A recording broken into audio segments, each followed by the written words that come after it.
So everyone's talking about coronavirus. It's going mad, news updates, WhatsApp messages left, right and center.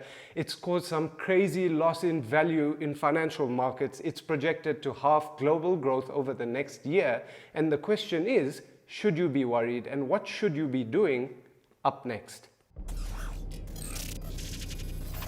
Hey guys, welcome back to Money Talks. Thanks for being here. Guys, I gotta tell you, I started planning this video a week ago and gathering all that research up to today, the numbers are rising and everything in the news is getting worse. We have markets across the globe falling to crazy levels. Last week, global markets were hit by the worst sell-off since the financial crisis. Gold dropped, the JSE dropped 11%. Companies across the globe are warning that their profits are going to be hit. China, where the virus started, which is currently the second biggest contributor to global GDP in the world, has virtually shut down the economy, and that affects the entire world because China pretty much does business with a lot of people through import and export. Governments are raising awareness of police protocol and could close schools in the UK based on affected regions.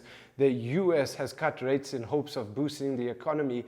SA is due to cut rates. And the fact is that all things considered, a lot of economies are facing a recession if things continue. And I suppose this is logically what happens when we need to fight a virus that is contagious and that has no cure yet, right?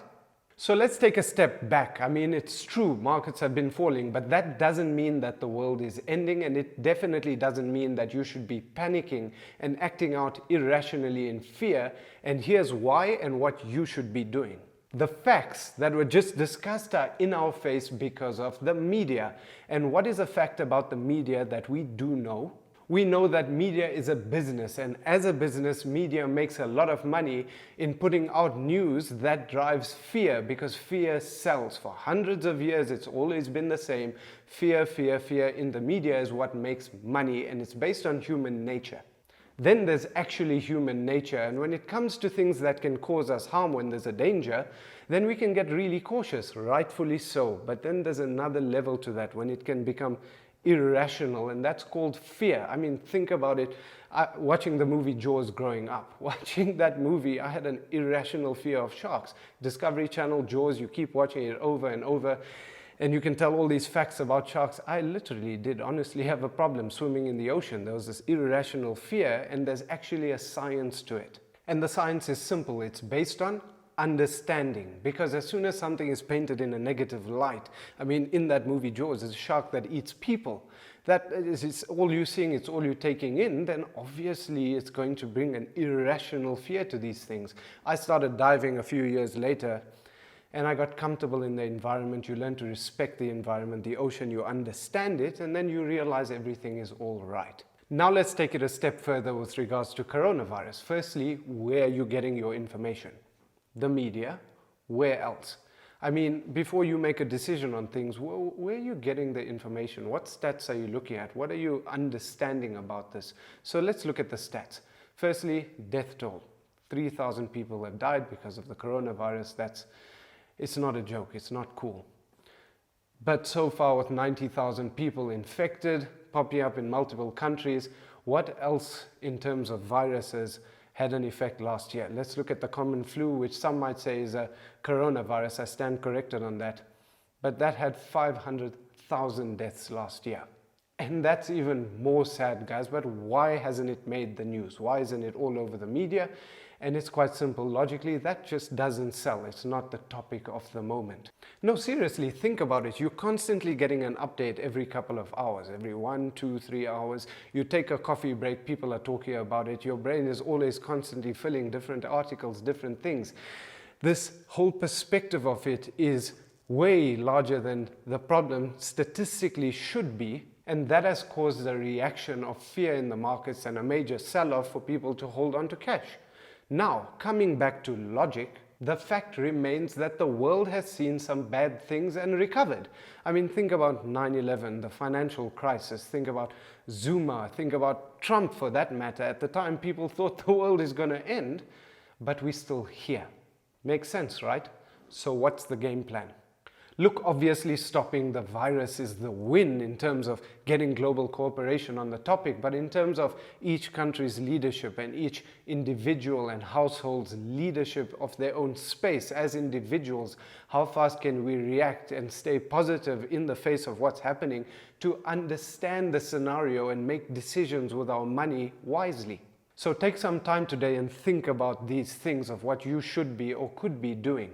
For financial markets in bad times, history has proven over and over that there always is a recovery. We always overcome, and the biggest losers in those situations are the people that sell low when the market is down because of irrational fear. For individuals, no matter what happens, life is going on. You still have to show up to work. You still have a retirement to plan for. You still have bills to pay. Life has to continue moving forward. So what you need to be doing is revisiting your financial plan from a point of clarity and educate yourself on the possibilities of the future based on where we are today in this current situation in life. Revisit your short-term finances. Check if they're okay. Check your emergency funds and things like that. If imports and exports in the economy is slow for a while, where's our entrepreneurs? Locally, solve a problem, identify some stuff and monetize on the current circumstances. For everyone, educate yourself and get a perspective in proportion to what's really happening and its possibilities. Markets are crashing. Take advantage of markets going down. Spend some time researching what crashes look like, what happened before, in the middle, and after, and what recovery times. Really spend time researching and understanding these things, because you can see what happened 2001, 2008 in crisis. You can dig deep into this research and come out searching and understanding things better and looking out for the advantages that you can take. Because here's a fact, guys, great investors worldwide have always said it, that the biggest profits and returns and the biggest money they made was in times of crisis. Here's another one, guys. Think about scenarios based on your current financial position, what you are sitting with money right now, what your financial plan is looking like. I mean, if the JSE, if markets locally are where they were in 2014 and they just saw an 11% drop in return, whatever the opportunities are, think about the possibilities. The more you understand, the more you feed your perspective. If you put in money today, what could happen? If you are sitting on a lot of cash, what happens if the next thing happens, and how can you react to that? These are the things that you need to be considering at all times, because then you'll be able to take the opportunities. You'll be ready for these things. And of course, take the necessary precautions, wash your hands, do all the things, because a virus is a real thing. Be safe out there, guys, and share this video to help one more person in their understanding, in their education, in their perspective. You guys stay clear, and I'll catch you guys soon.